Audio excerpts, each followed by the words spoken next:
سلام، نام من نگینا. امروز گروهی ششم خواندن با آوازها.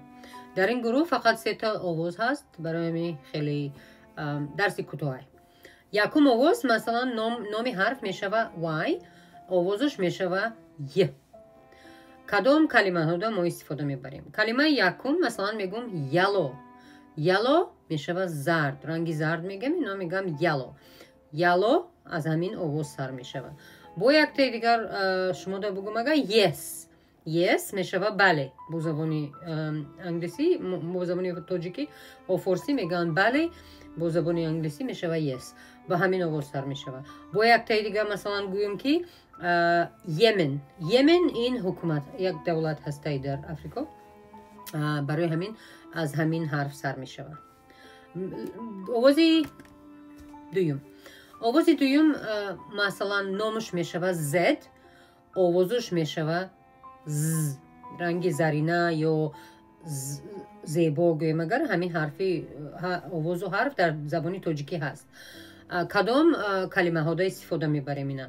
یکم کلمه زو، یعنی که زوپارک میگیم. یا که یک تا دیگه بگم زبرا.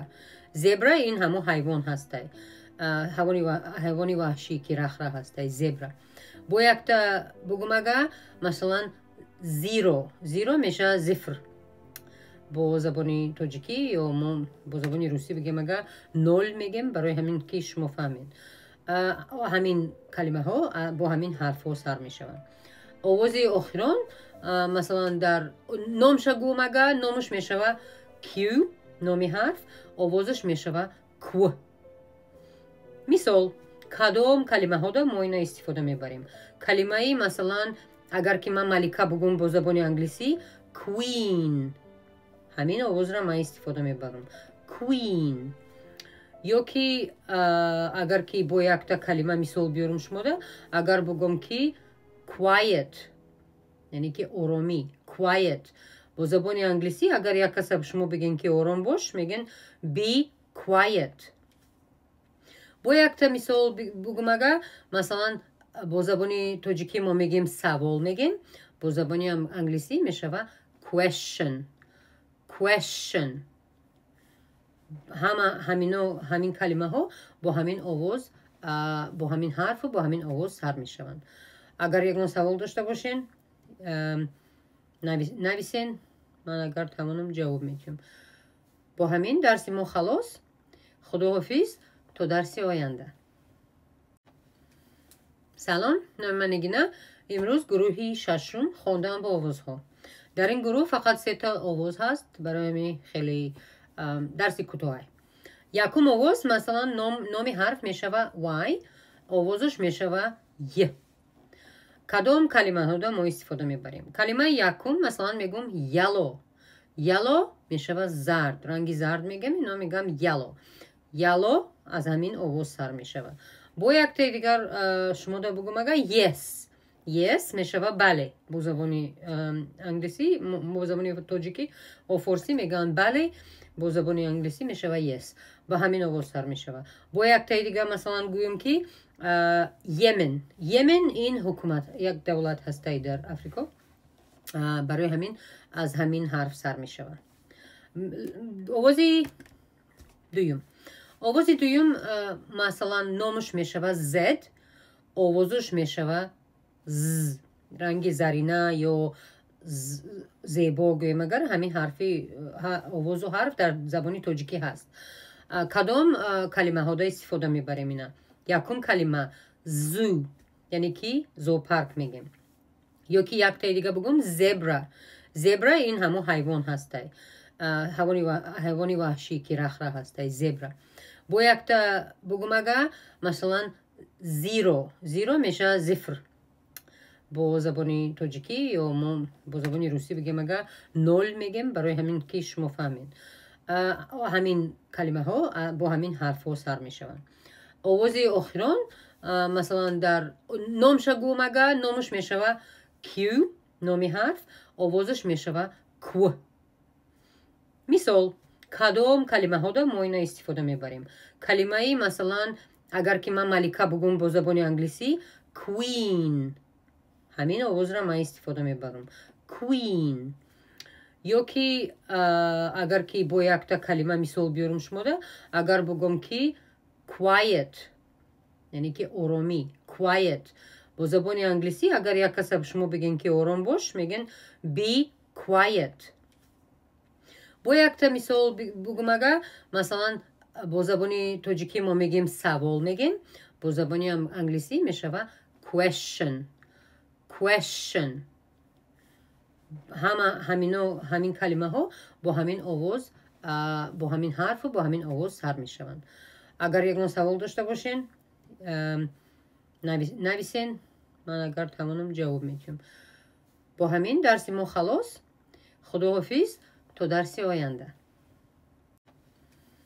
سلام نام من نگینه امروز گروهی ششم خواندن با آوازها در این گروه فقط 3 تا آواز هست برای من خیلی درس کوتاه یکم آواز مثلا نام حرف میشوه وای آوازش میشوه ی کدام کلمه ها ما استفاده میبریم کلمه یکم مثلا میگم یلو میشوه زرد رنگی زرد میگم اینا میگم یلو از همین آواز سر میشوه با یک تا دیگر شما دا بگم اگر yes میشوه بله با زبان انگلیسی با زبان تاجیکی و فارسی میگن بله با زبان انگلیسی میشوه yes با همین آواز سر میشوه با یک تا دیگر مثلا گویم که یمن این حکومت یک دولت هسته در افریقا برای همین از همین حرف سر میشوه آوازی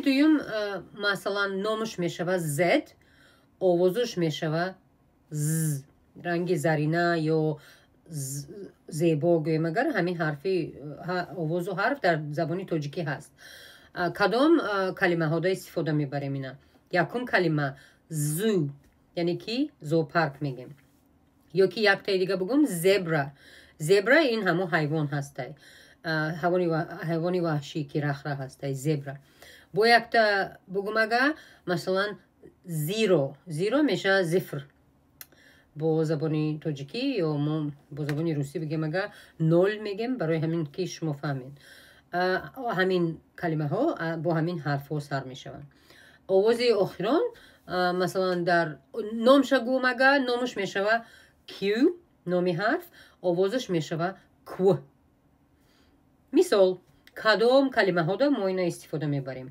کلمه ای مثلا اگر که من ملکه بگم با زبان انگلیسی کوین همین آواز را من استفاده میبرم کوین یا که اگر که با یک تا کلمه مثال بیارم شما ده اگر بگم که quiet یعنی که آرامی quiet با زبان انگلیسی اگر یک کس شما بگین که آرام باش میگن be quiet با یک تا مثال بگم اگر مثلا با زبان تاجیکی ما میگیم سوال میگیم با زبان انگلیسی میشوه question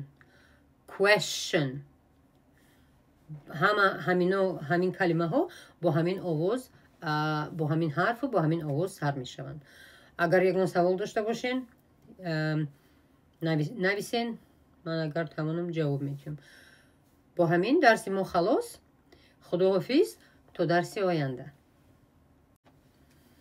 سلام نام من نگینه امروز گروهی ششم خواندن با آوازها در این گروه فقط 3 تا آواز هست برای من خیلی درس کوتاه یکم آواز مثلا نام حرف میشوه وای آوازش میشوه ی کدام کلمه ها دا ما استفاده میبریم کلمه یکم مثلا میگم یلو میشوه زرد رنگی زرد میگم اینا میگم یلو از همین آواز سر میشوه با یک تا دیگر شما دا بگم اگر yes میشوه بله با زبانی انگلیسی با زبانی تاجیکی و فارسی میگن بله با زبانی انگلیسی میشوه yes با همین آواز سر میشوه با یک تا دیگر مثلا گویم که یمن این حکومت یک دولت هسته در افریقا برای همین از همین حرف سر میشوه آوازی دویم مثلا نامش میشوه زد آوازش میشوه ز رنگ زرینه یا زیبا گویم اگر همین حرفی آواز و حرف در زبانی تاجیکی هست کدام کلمه ها دا استفاده میبریم اینا یکم کلمه زو یعنی کی زوپارک میگیم. یا که یک تا دیگه بگم زبرا این همون حیوان هسته، حیوانی وحشی که رخ هسته زبرا.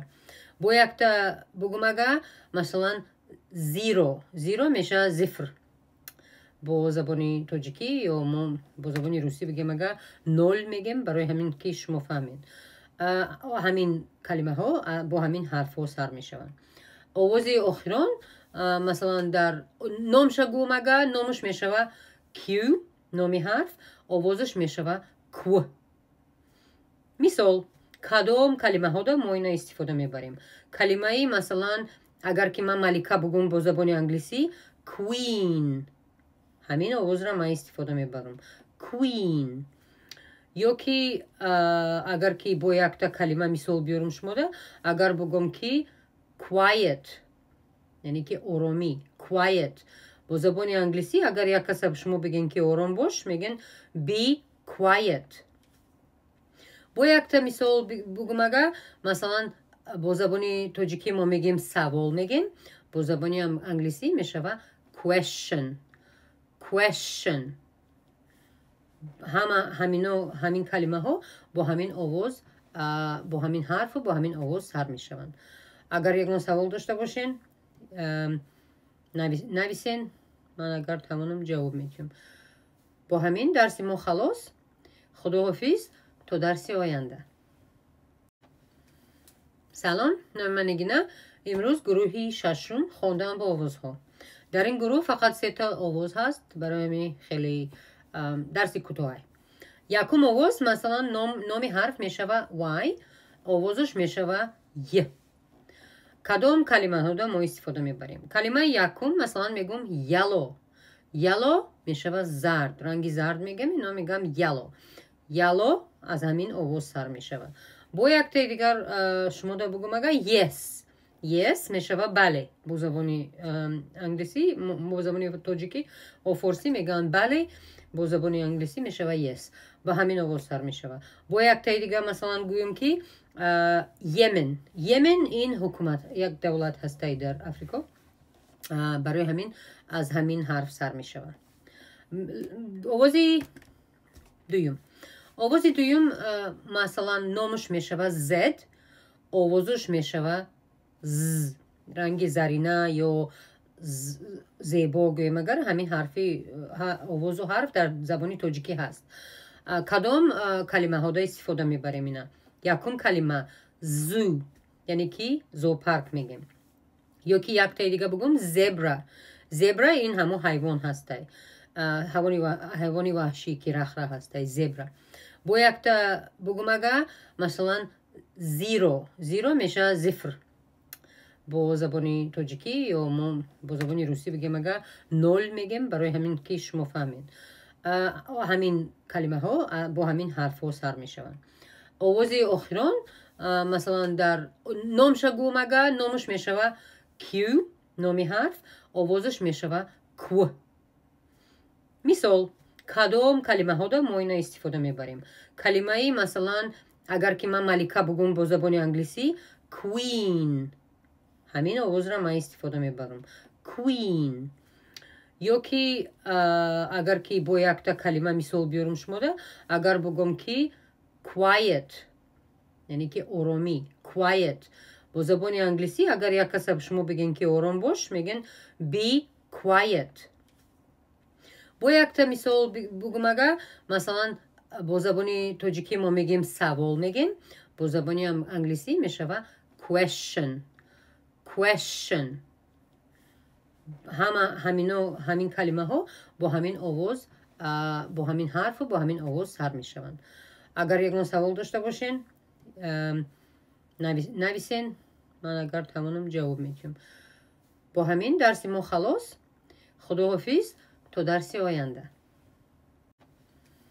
سلام، نام من نگینا. امروز گروهی ششم خواندن با آوازها.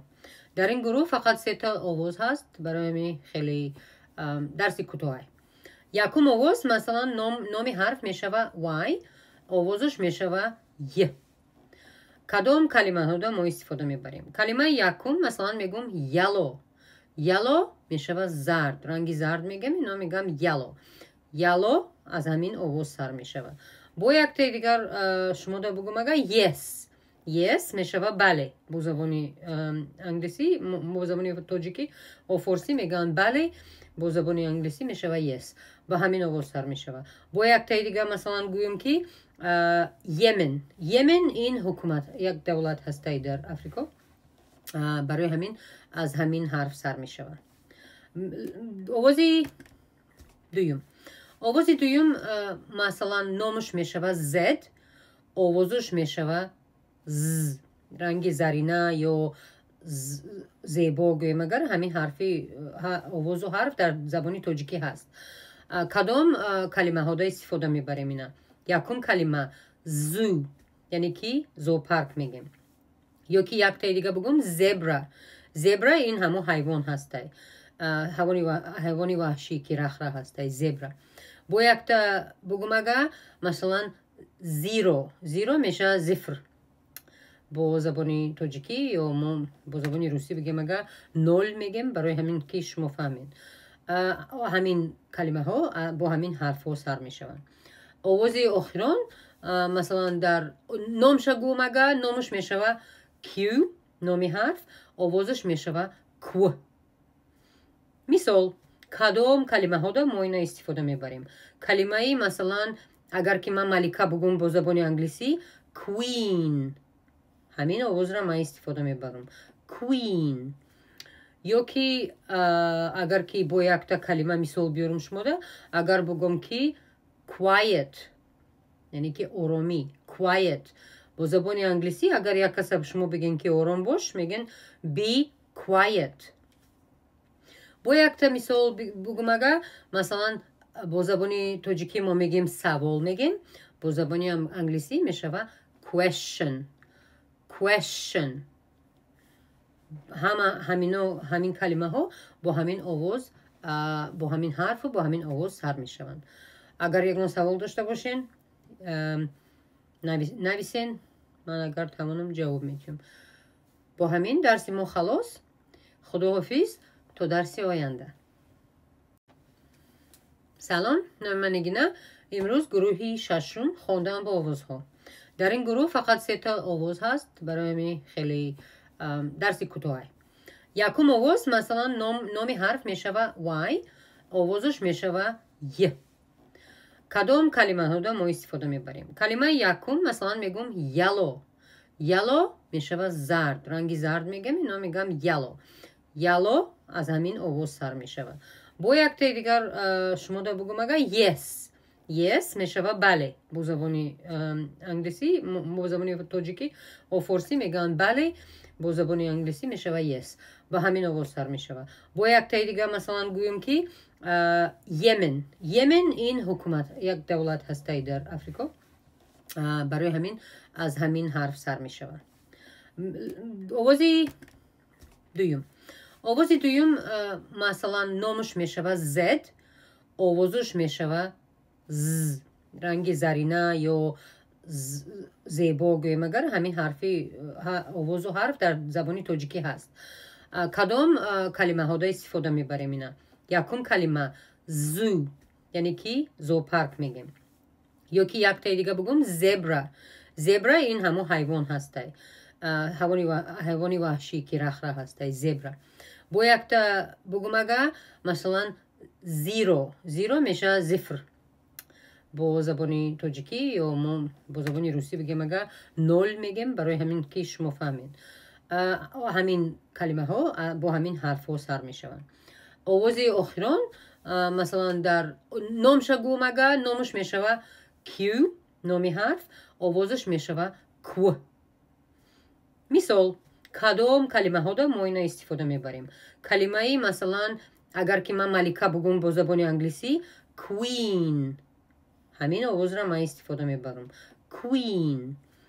یا که اگر که با یک تا کلمه مثال بیارم شما دا، اگر بگم که quiet یعنی که آرامی quiet، با زبان انگلیسی اگر یک کس به شما بگن که آرام باش میگن be quiet. با یک تا مثال بگم اگه مثلا با زبان تاجیکی ما میگیم سوال میگیم، با زبان انگلیسی میشوه question question همین کلمه ها با همین آواز با همین حرف و با همین آواز سر می شوند. اگر یک سوال داشته باشین نویسین، من اگر تمامم جواب میدم. با همین درس ما خلاص. خداحافظ تا درس آینده. سلام، نام من نگینا. امروز گروهی ششم خواندن با آوازها. در این گروه فقط 3 تا آواز هست، برای من خیلی درس کوتاه. یکم آواز مثلا نام حرف میشوه وای، آوازش میشوه ی. کدام کلمه ها ما استفاده میبریم؟ کلمه یکم مثلا میگم یلو. یلو میشوه زرد، رنگی زرد میگم، اینا میگم یلو. یلو از همین آواز سر میشوه. با یک تا دیگر شما دا بگم اگه yes. yes میشوه بله. با زبانی انگلیسی، با زبانی تاجیکی و فارسی میگن بله، با زبانی انگلیسی میشوه yes. با همین آواز سر میشوه. با یک تا دیگر مثلا گویم که یمن. یمن این حکومت یک دولت هسته در افریقا، برای همین از همین حرف سر میشوه. آوازی دویم. آوازی دویم مثلا نامش میشوه زد، آوازش میشوه ز، رنگ زرینه یا زیبا گویم. اگر همین حرفی آواز و حرف در زبانی تاجیکی هست. کدام کلمه ها دا استفاده میبریم اینا؟ یکم کلمه زو، یعنی که زو پارک میگیم. یا که یک تا دیگه بگم زبرا. زبرا این همو حیوان هسته، حیوانی وحشی که رخ هسته، زبرا. با یک تا بگم اگه مثلا زیرو. زیرو میشه زفر با زبانی تاجیکی، یا ما با زبانی روسی بگیم اگه نول میگیم، برای همین که شما فهمین. همین کلمه ها با همین حرف ها سر میشوند. آوازی آخران مثلا در نامش گویم اگه نامش میشوه کیو، نامی حرف، آوازش میشوه کو. مثال کدام کلمه ها دا ما اینا استفاده میبریم؟ کلمه ای مثلا اگر که من ملکه بگم با زبان انگلیسی queen، همین آواز را من استفاده میبرم queen. یا که اگر که با یک تا کلمه مثال بیارم شما دا، اگر بگم که quiet، یعنی که آرامی، quiet. با زبان انگلیسی اگر یک کس شما بگین که آرام باش، میگن be quiet. با یک تا مثال بگم اگه مثلا با زبان تاجیکی ما میگیم سوال میگیم، با زبان انگلیسی میشوه question. question. همین کلمه ها با همین آواز، با همین حرف و با همین آواز سر میشوند. اگر یک سوال داشته باشین نویسین، من اگر تمامم جواب میدم. با همین درس ما خلاص. خداحافظ تا درس آینده. سلام، نام من نگینا. امروز گروهی ششم خواندن با آوازها. در این گروه فقط 3 تا آواز هست، برای من خیلی درس کوتاه. یکم آواز مثلا نام حرف میشوه وای، آوازش میشوه ی. کدام کلمه ها دا ما استفاده میبریم؟ کلمه یکم مثلا میگم یلو. یلو میشوه زرد، رنگی زرد میگم، اینا میگم یلو. یلو از همین آواز سر میشوه. با یک تا دیگر شما دا بگم اگه yes. yes میشوه بله. با زبانی انگلیسی، با زبانی تاجیکی و فارسی میگن بله، با زبانی انگلیسی میشوه yes. با همین آواز سر میشوه. با یک تا دیگر مثلا گویم که یمن. یمن این حکومت یک دولت هسته در افریقا، برای همین از همین حرف سر میشوه. آوازی دویم. آوازی دویم مثلا نامش میشوه زد، آوازش میشوه ز، رنگ زرینه یا زیبا گویم. اگر همین حرفی آواز و حرف در زبانی تاجیکی هست. کدام کلمه ها دا استفاده میبریم اینا؟ یکم کلمه زو، یعنی که زو پارک میگیم. یا که یک تا دیگه بگم زبرا. زبرا این همو حیوان هسته، حیوانی وحشی که رخ هسته، زبرا. با یک تا بگم اگه مثلا زیرو. زیرو میشه زفر با زبانی تاجیکی، یا ما با زبانی روسی بگیم اگه نول میگیم، برای همین که شما فهمین. همین کلمه ها با همین حرف ها سر می شوند. آواز آخران مثلا در نامش گومگه نامش می شود کیو، نامی حرف آوازش می شود کو. مثال کدام کلمه ها دا ما اینا استفاده می بریم. کلمه ای مثلا اگر که من ملکه بگم با زبان انگلیسی کوین، همین آواز را من استفاده می برم کوین. یا که اگر که با یک تا کلمه مثال بیارم شما ده، اگر بگم که quiet یعنی که آرامی quiet با زبان انگلیسی اگر یک کس به شما بگن که آرام باش میگن be quiet. با یک تا مثال بگم اگر مثلا با زبان تاجیکی ما میگیم سوال میگیم، با زبان انگلیسی میشوه question. همین کلمه ها با همین آواز با همین حرف و با همین آواز سر می شوند. اگر یک سوال داشته باشین نویسین، من اگر توانم جواب میدم. با همین درس ما خلاص. خداحافظ تا درس آینده. سلام، نام من نگینا. امروز گروهی ششم خواندن با آوازها. در این گروه فقط 3 تا آواز هست، برای من خیلی درس کوتاه. یکم آواز مثلا نامی حرف میشوه وای، آوازش میشوه ی. کدام کلمه ها دا ما استفاده میبریم؟ کلمه یکم مثلا میگم یلو میشوه زرد، رنگی زرد میگم، اینا میگم یلو از همین آواز سر میشوه. با یک تا دیگر شما دا بگم اگر yes میشوه بله، با زبانی انگلیسی، با زبانی تاجیکی و فارسی میگن بله، با زبانی انگلیسی میشوه yes، با همین آواز سر میشوه. با یک تا دیگر مثلا گویم که یمن این حکومت یک دولت هسته در افریقا، برای همین از همین حرف سر میشوه. آواز دویم مثلا نامش میشوه زد، آوازش میشوه ز، رنگ زرینه یا زیبا گویم اگر همین حرفی آواز و حرف در زبانی تاجیکی هست. کدام کلمه ها دا استفاده میبریم اینا؟ یکم کلمه زو یعنی که زوپارک میگیم، یا که یک تا دیگه بگم زبرا این همون حیوان هسته، حیوانی وحشی که رخ هسته زبرا. با یک تا بگم اگر مثلا زیرو میشه زفر، با زبانی تاجیکی یا ما با زبانی روسی بگیم اگر نول میگیم، برای همین که شما فهمین. همین کلمه ها با همین حرف ها سر می شوند. آواز آخران مثلا در نامش گوم اگر نامش می شوه کیو، نامی حرف آوازش می شوه کو. مثال کدام کلمه ها دا ما اینا استفاده می بریم؟ کلمه ای مثلا اگر که من ملکه بگم با زبانی انگلیسی کوین، همین آواز را من استفاده می برم کوین. یا که اگر که با یک تا کلمه مثال بیارم شما ده، اگر بگم که quiet یعنی که آرامی quiet، با زبان انگلیسی اگر یک کس به شما بگن که آرام باش میگن be quiet. با یک تا مثال بگم اگر مثلا با زبان تاجیکی ما میگیم سوال میگیم، با زبان انگلیسی میشوه question. همین کلمه ها با همین آواز با همین حرف و با همین آواز سر می شوند. اگر یک سوال داشته باشین نویسین، من اگر توانم جواب میدم. با همین درس ما خلاص. خداحافظ تا درس آینده. سلام، نام من نگینا. امروز گروهی ششم خواندن با آوازها. در این گروه فقط 3 تا آواز هست، برای من خیلی درس کوتاه. یکم آواز مثلا نامی حرف میشوه وای، آوازش میشوه ی.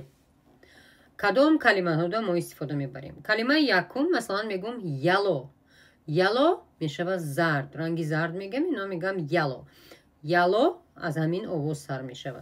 با یک تا دیگر شما دا بگم اگر yes میشوه بله، با زبانی انگلیسی، با زبانی تاجیکی و فارسی میگن بله، با زبانی انگلیسی میشوه yes، با همین آواز سر میشوه. با یک تا دیگه مثلا گویم که یمن این حکومت یک دولت هسته در افریقا، برای همین از همین حرف سر می شود.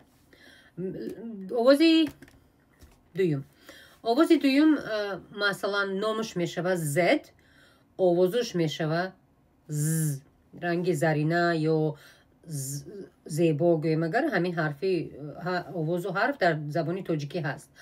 کدام کلمه ها استفاده میبریم اینا؟ یکم کلمه زو، یعنی کی زوپارک میگیم. یا که یک تای دیگه بگم زبرا این همون حیوان هسته، حیوانی وحشی که رخ هسته، زبرا.